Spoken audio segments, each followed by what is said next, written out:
माचिया बैठल तो सासु सरब गुण आगर हो। ए सासु मान कर जामल जामल दही खैती, दूधवा के छाली चटती हो। ए सासु मान कर जामल जामल दही खैती, दूधवा के छाली चटती हो।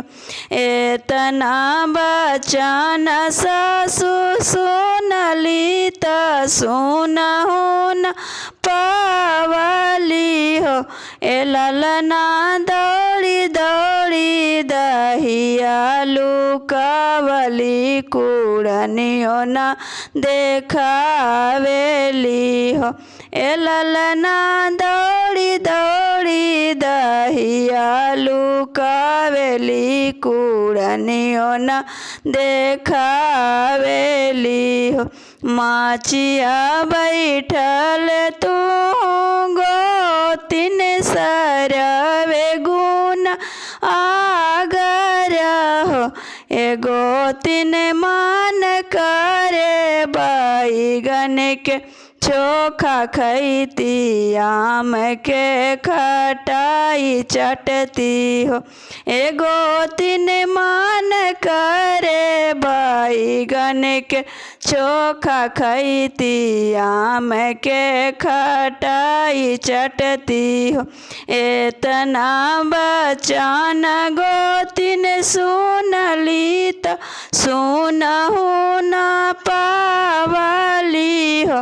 ए ललना दौड़ी दौड़ी बैगन लुकावली त डटियो ना देखावेली हो।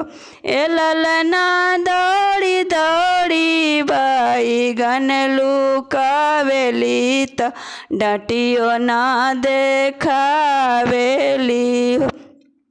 माचिया बैठल तो ननद सरवे गुण आगर हो।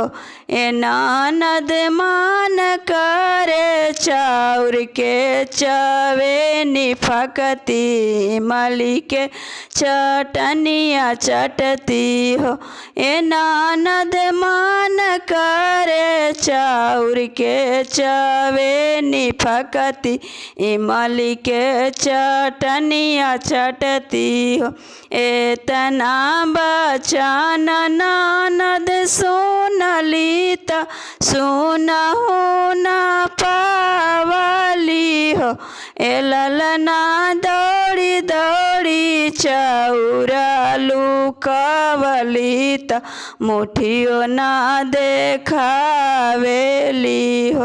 ए ललना दौड़ी दौड़ी चाउर लुकावेली, मुठियो ना देखावेली हो।